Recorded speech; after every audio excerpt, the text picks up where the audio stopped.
Olá, pessoal. Eu sou a Luciane Klein, diretora de marketing da IBDI, e hoje eu estou aqui com um convidado muito especial que já veio com a gente em encontros presenciais e agora só no virtual, né, Arthur?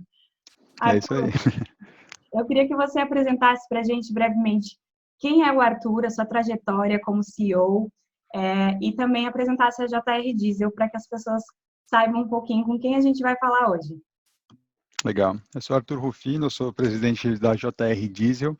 Nós somos o maior grupo de desmontagem de veículos da América Latina. O nosso case acabou sendo responsável pela transformação desse segmento que é tão conhecido pelo seu lado ilegal no Brasil. Nós fomos os impulsionadores ali da lei do desmanche, de uma grande mudança até de segurança pública no estado de São Paulo, de redução de crime, etc. E a minha posição de CEO vem de uma sucessão familiar. Meu pai, Geraldo Rufino, é bastante conhecido aí nas redes sociais como um cara da motivação, etc. Ele fala muito pouco sobre a empresa, as pessoas mal sabem o que ele fez no passado, além de ser catador de latinha, etc. Então, um pouco da minha liderança tem esse perfil hoje da responsabilidade de inovação nas costas do sucessor. Bacana, Arthur. Olha, muitas companhias estão se reinventando, né? Eu imagino que na JR Diesel não esteja sendo diferente, mas me chamou a atenção que você publicou recentemente no seu LinkedIn, né? Para que os executivos passassem a olhar para a concorrência de uma forma diferente, tá? E aí eu trouxe a frase que você colocou lá, trazer o concorrente para o centro do negócio. Essa frase, ela pode até assustar outros tomadores de decisões, né? Então, eu queria que você explicasse um pouquinho qual o seu conceito sobre isso e por que você trouxe essa discussão, que eu acho que até não está assim tão em voga e também não está no centro de outras discussões, que é bastante bacana para você trazer aqui para a gente. O que eu mais gosto dessa provocação é porque ela, em primeiro lugar, ela te cria uma flexibilidade psicológica para aceitar quase tudo no seu negócio, desde que dentro de um perfil ético, para que você provoque essa transformação. A gente tende a ficar muito preso àquilo que a gente acredita e àquilo que a gente sempre fez e querer transformar aquele negócio amarrado nessas coisas. Mas nós somos uma empresa que foi moldada por 3 grandes crises. A primeira, na sua fundação, quando foi a falência de um negócio que fez a JR Diesel nascer. A segunda foi um movimento interno nosso que acabou levando a JR Diesel a uma concordata na época, e essa reestruturação da empresa transformou ela numa empresa, vamos falar assim, num desmanche extremamente promissor, rentável e escalável. E a terceira veio de uma crise de tentativa de proibição do segmento, que foi o que nos ajudou a criar a lei do desmanche. E aí, o que aconteceu é que, quando a gente criou todo esse cenário de prosperidade, porque a gente regulamentou o setor, a gente virou uma startup, basicamente, com 30 anos de experiência no segmento, a gente teve um problema na sucessão. Então, não foi uma crise, não dá para chamar de crise, mas esse problema de sucessão deixou a gente sem caixa. Foi um erro interno nosso e deixou a gente sem caixa. E aí, para não perder essa oportunidade que nós mesmos criamos dentro do segmento, a gente começou a quebrar a cabeça de como é que a gente usava os nossos ativos. Então, a gente está falando de um momento onde a única coisa que a gente tem é o que está dentro da nossa mochila. E como é que eu uso isso de outras formas para monetizar.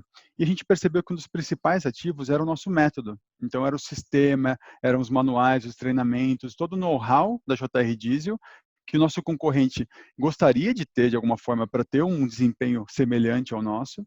E aí, como é que a gente distribuiria isso? E a gente pensou, num primeiro estágio, em vender. Vamos vender nosso método, deixar o nosso concorrente alcançar essa excelência até atingir o nosso propósito, que é mais gente trabalhar no mercado formal. E aí a gente viu que o pessoal simplesmente não pagaria por isso, porque tinha preconceito com JR, etc. E aí eu falei, bom, e se eu der? E aí, essa é muito a questão da flexibilidade, porque eu não tinha uma ideia de como seria a questão do dar, o meu método. E E aí a gente começou a testar em pesquisa, todo mundo, não, se você der, eu topo. Eu não preciso mudar minha marca, etc., então eu topo. Eu falei, então tá bom, como é que eu vou ganhar dinheiro em volta disso?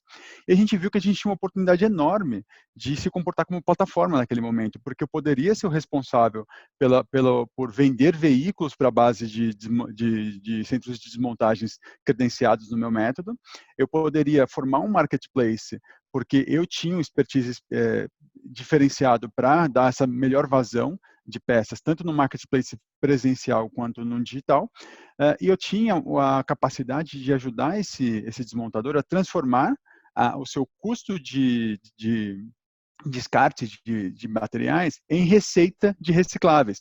Então, era um grande hub de logística reversa. E aí eu percebi que tinha muito mais dinheiro nessas intermediações do que necessariamente vendendo o método ou sendo simplesmente JR Diesel. A JR Diesel passou a ser mais um cliente dessa rede do que necessariamente o cara que deu o método e quebrou no final. Então, esse é um caso prático de como, sem investimento, usando recursos que a gente já dominava, a gente provoca uma transformação grande no nosso modelo de negócio, trazendo uma inovação grande, e a gente acaba se comportando como um Airbnb do nosso segmento, porque eu estou usando uma capacidade já instalada no setor, dando qualidade para ela e coordenando todas as intermediações do mercado.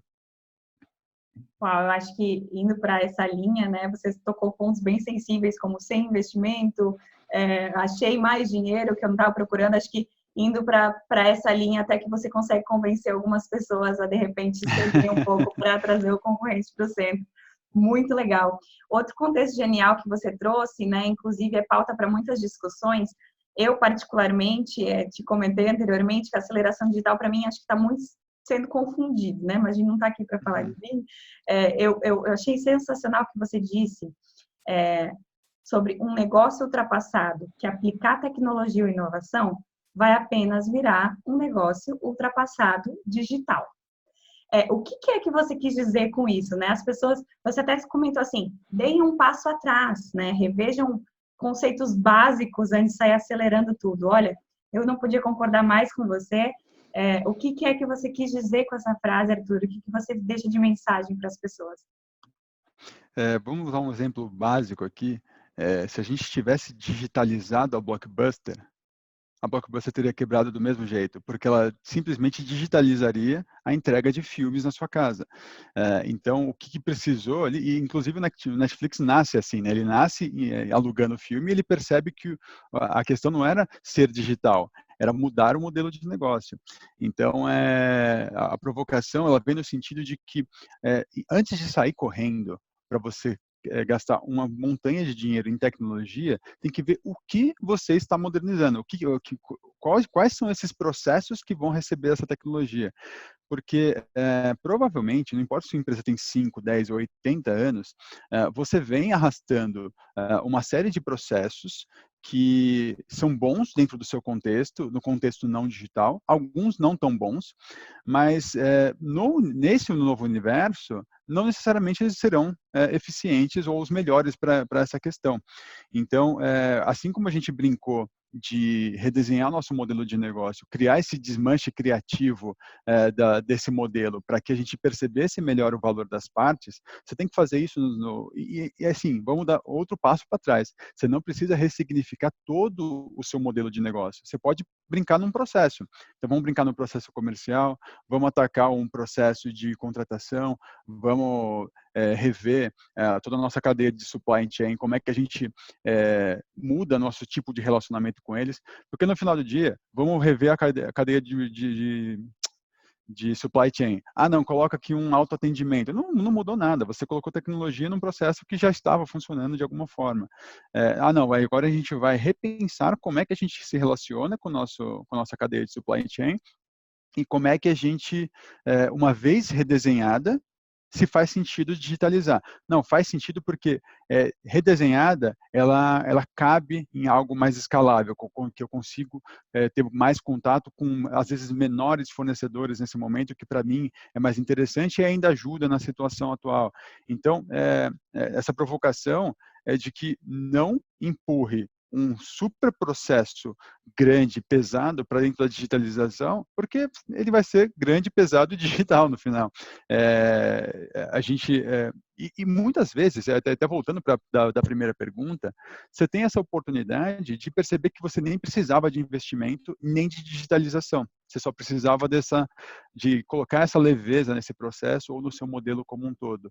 E aí, depois, a gente já experimentou, a gente já testou, e sempre, principalmente num momento como esse, que a gente está bastante exposto, testar pequeno, né? Então, vamos fazer experiências pequenas de rápida análise, onde a gente pode corrigir o caminho com velocidade, e aí a gente tem duas questões. Errou, a gente comemora, porque a gente aprendeu alguma coisa. Acertou, a gente comemora, porque a gente evoluiu mais um passinho.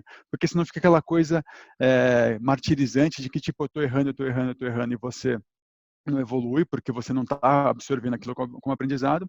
E se você também não reconhece as pequenas vitórias, fica a impressão de que você não está evoluindo. Então, você quer um super movimento onde o seu negócio simplesmente é transformado e ele passa de 100 milhões por ano para 1 bilhão. Não, isso não acontece do dia para a noite e quando acontece não é sustentável. Então, ter essa flexibilidade de testar pequenininho e evoluir pequenininho, mas em várias frentes e com velocidade. E aí você começa a ter a melhor noção se você realmente chegou no estado da arte daquele momento do seu processo e se vale a pena naquele momento digitalizá-lo. Exato, né? Tem a frase, aprenda rápido, fale mais rápido ainda, porque aí você consegue se reinventar, né? Muito bacana. Esse momento está exigindo das pessoas também, indo para um ponto um pouco mais sensível, de empatia, né? Então, os executivos, os consumidores, eles estão olhando para as pessoas e para as empresas de uma forma assim, o que você está fazendo para ajudar o outro, né?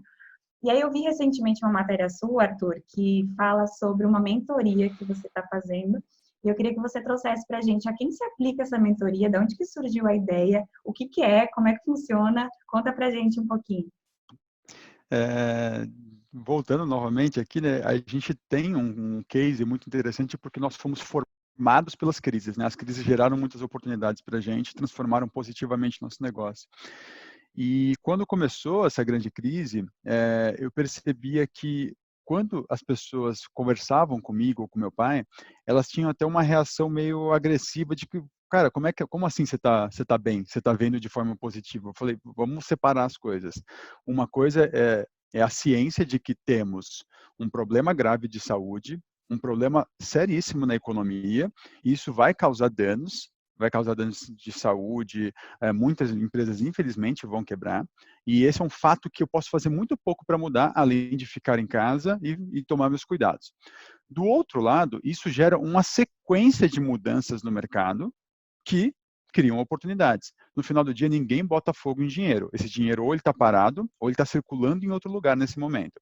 Então, aí eu acho que é a questão da oportunidade de fazer o dinheiro voltar a se movimentar ou fazer parte daquele que já está se movimentando em outro canto.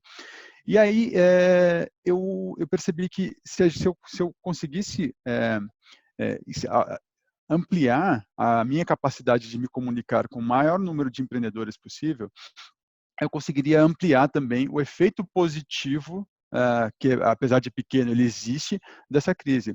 E aí foi até uma coincidência grata, eu fui convidado para ser mentor do fundador de uma startup de mentorias, chama tutora.vc, e dentro do Tutora, eu tive a oportunidade de absorver algo que eu sempre gostei de fazer. Eu faço mentoria faz bastante tempo, faz uns 4, 5 anos. Já foram mais de 200 empreendedores que eu mentorei. E isso sempre foi, para mim, se comportava quase como uma faculdade, porque eu tinha a oportunidade de conhecer problemas que minha empresa ainda não tinha vivido. E aí, junto com aquele empreendedor, buscar uma solução. E quando esse problema chegasse para mim, eu teria já alguma experiência, entre aspas. Então, virou uma super escola. Eu conheço de tudo quanto é tipo de negócio hoje, de sequenciamento genético a clube de pôquer. E aí, o que aconteceu dentro do Tutora.vc é que eu consegui ter contato desde CEO de seguradora até um microempreendedor que era revendedor de uma fabriquinha de coxinha congelada. E aí eu via que eu conseguia dar solução para os dois. E não é porque eu era mais inteligente ou porque eu dominava o mercado deles. Eu não sou do mercado de seguros, eu não sou do mercado da coxinha, mas no final do dia a gente tem esse olfato de CEO, né? A gente tem essa pegada do empreendedor que a gente consegue, principalmente quando a gente está fora do problema, enxergar de uma forma mais clara o que está acontecendo e dar uma orientação. Então, eu tenho recebido feedbacks muito gratificantes o próprio rapaz da coxinha, por exemplo, que o cara estava danado lá, ele ia perder o estoque porque não ia vender, ia vencer, ele estava gastando dinheiro com o freezer, e aí ele percebeu, através da minha mentoria lá, que ele ia vender para os caminhoneiros, que não estavam tendo acesso a restaurantes, dentro de um posto que era perto da casa dele. E ele começou a vender a coxinha pronta. E ele começou a ter mais margem de lucro do que ele tinha antes. Então, isso aconteceu com diversos deles, e eu tenho convocado muito pessoas que têm uma experiência mais profunda como a minha e como de outros empreendedores a participar desse movimento, porque tanto é uma oportunidade de você absorver coisas novas, então que se você não é tão altruísta, eu diria, faça por inteligência, porque você vai se alimentar de um conteúdo super rico ali, que você pode, inclusive, daí, dependendo da sua posição e do seu interesse, você vai ver lá que existem planos de assinatura para um segundo momento. Então, a primeira mentoria com esse mentorado é sempre gratuita. E eu já tenho lá umas 10, 15 conversões de gente que assinou um plano para continuar tendo mentoria comigo. Então, acaba até sendo uma fonte de receita ali. Não é uma super receita, não vai te tirar do seu emprego, mas também te estimula também a delegar uma parte mais importante da sua agenda para essa questão nesse momento.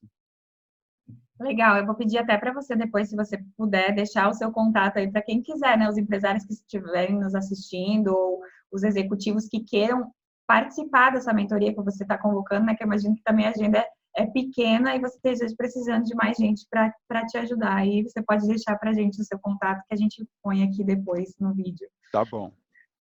Muito legal isso que você falou. Eu acho que a economia, acho não, né? A economia não vai parar, por mais que ela vai sofrer uma recessão, uma paralisação, qualquer coisa que ela vai sofrer, ela vai continuar. E esse pequeno empresário, ele é bacana ver que ele pode também se reinventar. Não é só o grande que pode se Sim. reinventar. Um passo para o lado pode mudar tudo para ele. Inclusive, ele vê que o processo dele anterior não era tão eficiente e ele pode ser melhor no Uhum. futuro. Então, né, fica aí a mensagem, inclusive, disso que você trouxe da coxinha. Eu acho que não desistam, né? Não existe pessoas aí para iluminar e também dar uma visão positiva para os negócios. Arthur, e como rotina de CEO, assim, existe alguma coisa que abriu seus olhos, que você acha legal trazer, assim, que mudou completamente por conta da pandemia e por conta do cenário que a gente está vivendo? Que seria bacana como empreendedor, como executivo, que você acha que fica de mensagem? Eu percebi de uma forma bastante intensa e nítida de que eu sempre fui muito low profile, né? Eu não sou de estar na mídia, etc. É muito mais o perfil do meu pai. Inclusive, foi parte da estratégia de sucessão colocar meu pai de uma forma bastante exposta, porque ele se sente muito feliz fazendo o que ele faz hoje de palestras, etc. Mas eu percebi que eu tinha duas questões importantes em relação a essa minha não exposição. No primeiro ponto, eu percebi o quão egoísta, entre aspas, era eu não estar expondo esse tipo de conhecimento para as empresas que poderiam estar se alimentando daquele conteúdo e crescendo, se aprimorando. Talvez se eu tivesse começado esse movimento de me expor tanto antes da crise, mais gente estaria preparada para se virar nesse momento. Então, que eu alcançasse duas pessoas dentro de 200 milhões de brasileiros, a minha missão estaria cumprida ali nessa questão. Então, me acordou muito que ou egoísta ou irresponsável a gente guardar tanta coisa que a gente tem de conhecimento nesse sentido. Então, até a questão, eu ensaiava com a editora Gente há bastante tempo, escrevi um livro e agora acelerei, já catei Ghostwriter no meio do caminho aqui, a gente já está para mais da metade do livro pronto e eu vou escrever muito sobre esse desmanche criativo dos negócios, né? Tanto para você pequenininho quanto para o gigante, como é que você ressignifica seu negócio dentro de um contexto de poucos recursos, não que você não tenha os recursos, mas não vamos utilizar recursos, já que você pode fazer com menos, né? O segundo ponto também relacionado a essa exposição é que a JR era muito exposta, meu pai é bastante exposto, mas eu percebi o quão novas oportunidades nasceram para a JR Diesel quando eu passei a me expor de uma forma estruturada, principalmente no LinkedIn. Então, esse posicionamento que eu venho brincando ali, e são muitos testes, mas esses textos que você pegou ali, são testes que eu venho fazendo de comunicação para que essa comunicação seja compatível com mais gente, desde o cara da coxinha até um CEO de seguradora. E aí eu percebi que esses testes não só começavam a criar uma relação mais íntima de diversas pessoas com essa figura, Arthur Rufino, não era mais com a JR Diesel, mas começou a gerar uma porrada de oportunidades para a JR Diesel, porque as pessoas fossem, a cada uma motivada por algo diferente, mas assim, pô, eu quero me conectar com esse cara. E eu comecei a ter uma sequência super interessante de coisas acontecendo. Então, esse caso que eu comentei já 3 vezes do CEO da seguradora, ele falou assim, Arthur, não sei o que te propor, mas eu quero fazer parcerias com você. E aí a gente começou uma troca, ele até faz parte aí do CEO da IBDI, e a gente criou uma rotina de papos ali, super enriquecedora. Ele tem muito mais experiência do que eu, então é um cara que vem me ajudando também a ter insights. Então, aí de novo volta para a questão, já não é mentoria, é uma questão de você se expor e comunicar aquilo que você pensa. Você vai aprendendo, tem muito hater na internet, né? O pessoal ataca muito coisas que ou tem inveja, ou simplesmente não alcançou, ou ele simplesmente não concorda, mas a pessoa acaba se manifestando de forma mais agressiva. E eu tenho feito um esforço muito grande de chamar cada hater no privado e entender. Acho que você falou da empatia. Por que esse cara está com raiva de mim, né? E foi muito legal porque todos, acho que foram 4 até agora que me atacaram de forma mais dura ali, todos acabaram virando seguidores fiéis, com elogios nos próximos posts, etc. E me ajudaram a ajustar minha comunicação. Porque eu não estava errado na minha forma de pensar, porque a minha forma de pensar é minha, não tem certo ou errada. Mas eu estava errando na forma de comunicar, porque aquele cara não conseguiu entender o que eu quis dizer. Então, e até isso está me ajudando nesse sentido. Então, essa exposição é uma coisa que só aconteceu por conta do isolamento. Não teria acontecido em circunstâncias normais, porque eu não gosto. Mas eu estou vendo muito resultado em cima dela, tanto na questão da minha responsabilidade como cidadão, então eu estou emprestando esse conhecimento para muita gente, para que mais gente consiga desempenhar nesse momento, quanto para o meu interesse pessoal, porque eu estou vendo as coisas acontecerem ali através dessa exposição. Eu acho que essa mensagem deveria estar para todo mundo, sabe? O conhecimento tácito, ele não serve para nada, né? A não ser quando ele vira explícito. Então, acho que fica aí a mensagem para todo mundo que puder. Obviamente, demanda tempo, né? Você mesmo falou, é cansativo. A gente que não tem o perfil comunicador fica, né? Ai, não quero. Mas é importante pro outro que está precisando ler isso de gente que sabe. Então, fica a mensagem, conhecimento explícito é sempre melhor. Te parabenizo pela iniciativa. Vou fazer um bate-bola agora bem rapidinho. Como você mesmo comentou, a gente tem grupos, inúmeros grupos de WhatsApp, e aí ficam vários se perguntando sobre tópicos específicos, sempre surge. Então, vou fazer um bate-bola aqui como executivo, qual a sua percepção? Home office, veio para ficar? O que vai acontecer com o home office? O que você acha que a gente pode esperar aí para o futuro? Eu acho que ele vem para ficar, talvez não para toda empresa, mas toda empresa vai ter pelo menos uma pessoa ali, e isso vai permitir que a gente seja mais família, mais marido, mais esposa, mais pai, mais mãe ali, porque a gente vai ter essa flexibilidade da distância, já que todo mundo percebeu que funciona. Ótimo. A gente falou um pouquinho, deu uma pincelada sobre aceleração digital, mas a verdadeira aceleração digital, né? O que você acha? Quais são as proporções e o que vem por aí? Eu acho que o coronavírus ajuda a gente a perceber de que existem milhões de plataformas prontas para a gente tirar proveito nesse momento. Então, você pode acelerar a sua digitalização usando o que está pronto, não precisa reinventar a roda. E eu acho que a gente não vai ter tantas novidades de tecnologia. A gente vai ter tecnologias que não são tão antigas, realidade virtual, etc., blá, blá, blá, sendo aproximadas do nosso dia a dia e provocando grandes transformações da forma como a gente transaciona bens e serviços hoje em dia. Então, vai ter uma grande transformação com coisas que já estavam aí e que a gente vai começar a adotar. Ótimo. Eu sei que você não tem bola de cristal, mas quando que a gente retoma as atividades na sua visão? Olha, eu acho que julho a gente tem um bom movimento já, ainda com muita desconfiança das pessoas por conta do medo e de assistir outros países tendo novos picos, etc. E eu acho que setembro a gente já tem uma economia acelerando novamente. Óbvio, teremos recessão, etc., vários problemas, mas eu acho que setembro seria uma data, na minha cabeça, segura de que a gente está vendo o mercado mais forte de novo. Bacana. Indo para a pergunta que não quer calar. O que mudou no consumo e o que a gente pode esperar do consumo pós-pandemia? Aí volta para uma das primeiras ali, que é a digitalização. A gente está vendo classes D C e D consumindo online como nunca. Para consumir online, eles estão tendo que se bancarizar.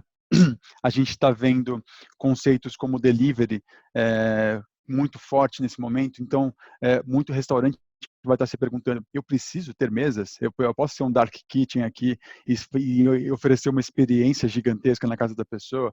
A experiência nunca teve tanto valor. Então, Cirque du Soleil, etc., estão ali olhando para como levar essa experiência para dentro da sua casa. Então, vamos olhar para esse retorno para casa. O consumo tende a ser cada vez mais em casa, por mais que a pessoa tenha a liberdade de ir e vir. Se você consegue levar esse conteúdo, você está reduzindo os seus custos e ampliando o seu alcance sobre essas pessoas. O Arthur já está dando umas mentorias aqui, ó, várias dicas bacanas. E o novo consumidor, você acha que ele fica, perdão da palavra, né, porque eu sou do marketing, eu não deveria nem estar falando isso, mas você acha que ele fica mais chato? O que está acontecendo com esse novo consumidor? A gente vai perceber ele chato, porque ele vai estar exigindo coisas que a gente nunca exigiu, mas é um consumidor que vai dar muita oportunidade para a gente sair na frente de alguma frente. Então, tem muita coisa que está no ar. A gente não sabe como que vai ser o comportamento em relação às escolas, por exemplo. Então, como é que a gente sai na frente e oferece uma experiência diferenciada em relação à educação? A gente não sabe como é que as pessoas vão se comportar para voltar a aglomerações. Como é que a gente sai na frente e oferece uma aglomeração segura? Eu tenho visto em Salvador, por exemplo, um movimento de criar uma certificação COVID-free. Então, vai passar o Covid e aí as pessoas vão estar se perguntando: esse estabelecimento, ele se preocupa com essa questão? Porque ele vai passar, mas vai estar contaminando de alguma forma ali. Então, você vai acabar dando preferência para isso. Então, vai nascer um monte de novas exigências que a gente não sabe lidar ainda e que vai tornar a sensação de que ele é super chato, mas na verdade acho que ele está gritando oportunidades para a gente ali, é uma questão de percepção. Quase uma nova ISO aí, você citou, eu estou até com medo dos processos novos. No âmbito pessoal, tá, Rufino? Agora, se me permitir, vou entrar na sua vida. O que é que mudou aí no seu consumo pessoal que você jamais, ou não gostava, ou jamais pensou em adquirir, e agora está adquirir não, né? Ou formas de consumir também, que você adotou? Eu odeio supermercado, do fundo do meu coração, e eu sou o responsável por visitar supermercado aqui. Então, eu tenho sentido uma necessidade grande dessa questão das compras online. Então, eu já tenho boa parte das nossas compras dentro de desses serviços como Home Refill, que tem a compra recorrente dos itens de limpeza, tudo que não é perecível está vindo ali, e já estou me inserindo em outros, porque no final do dia é uma praticidade enorme, ajuda nessa questão do coronavírus, e eu me livro de um problema que eu odeio fazer aqui. E outra coisa é que assim, eu nunca gostei, eu sempre fui um cara bastante ligado à tecnologia, mas eu nunca gostei da reunião online. E eu me adaptei muito rápido. Então, hoje, com certeza, eu vou economizar muita passagem aérea, vou economizar muita gasolina, porque eu acho que dá sim para a gente criar conexão real através da câmera, se você tiver no ambiente certo, que você consegue se concentrar. Eu fui atrás de equipamento, etc., para criar esse negócio. Então, hoje eu me sinto mais confortável com essa questão também. Ótimas dicas aí. Eu vou finalizar agora te agradecendo muito, mas primeiro eu queria que você deixasse uma mensagem final para outros executivos e também, de repente, para justamente esses pequenos empreendedores que possam vir a nos assistir aqui, o que você tem de mensagem, não só empática, mas inspiracional aí que você acha bacana deixar para todo mundo. Acho que o primeiro ponto é que não importa se você é de direita, de esquerda, em que posição que você está política, não vamos esperar nada de político nesse momento. Ele já lançou lá o programa XYZ para te ajudar a não demitir, etc. Agora vamos focar em resolver o problema pelo empreendedorismo, seja você um executivo contratado, seja você um empreendedor à frente do negócio, é momento dos negócios resolverem o problema da economia. O governo não vai resolver isso. Então, não importa se você é pequeno, médio ou gigante, não vamos esperar governo, porque é a gente que vai resolver esse troço. E o segundo ponto é que, principalmente os pequenos negócios agora, eles são os mais afetados, os que têm menor proteção a essa questão toda, mas são os que têm mais flexibilidade e agilidade para reagir e transformar. Então, não se sinta menos capaz nesse momento por ser pequeno ou por não ter 5 MBAs, etc., porque você está no mesmo grau de capacidade que nós estamos. A JR Diesel hoje é uma empresa super diferenciada, etc., é um desmanche inovador, que é uma coisa super conflitante de se falar numa mesma frase, mas a gente nasceu pequenininho, a gente nasceu de um acidente de 2 caminhões que a gente, para salvar nossa renda familiar, a gente desmontou e virou negócio. Então, você vê que a gente estava inovando, usando recursos que já tínhamos na nossa própria mochila lá em 85. Então, sim, dá sim para você revisar tudo isso que você está fazendo, para não ficar complexo para você. A inovação nada mais é do que a criatividade do pequeno, e é botar criatividade para pensar diferente e tentar se livrar da especialidade. A sua especialidade nunca te traiu tanto quanto nesse momento onde tudo vai ser ressignificado. Então, tenta desligar um pouquinho a sua especialidade e aprender seu negócio do zero, de novo. Lá, igualzinho quando você começou seu primeiro dia de trabalho nessa empresa que você virou CEO, ou no seu primeiro dia quando você abriu sua empresinha lá atrás. Você aprendeu tudo do zero e acho que é hora de aprender tudo do zero. Muita gente acha que a criatividade ela é nata, né? Você nasce com ela e aí não, né? Esquece que pode praticar, que pode inovar, mesmo começando aos poucos. Sensacional, Arthur Rufino, muito obrigada por estar aqui com a gente, com a EBDI hoje. E sempre, né? Esperamos te ver novamente daí presencialmente, né? Em breve. Muito obrigada por todos os insights, foram incríveis. Tenho certeza que vai agregar muito aí na vida das pessoas. Eu que agradeço o espaço. Tchau, tchau. Tchau.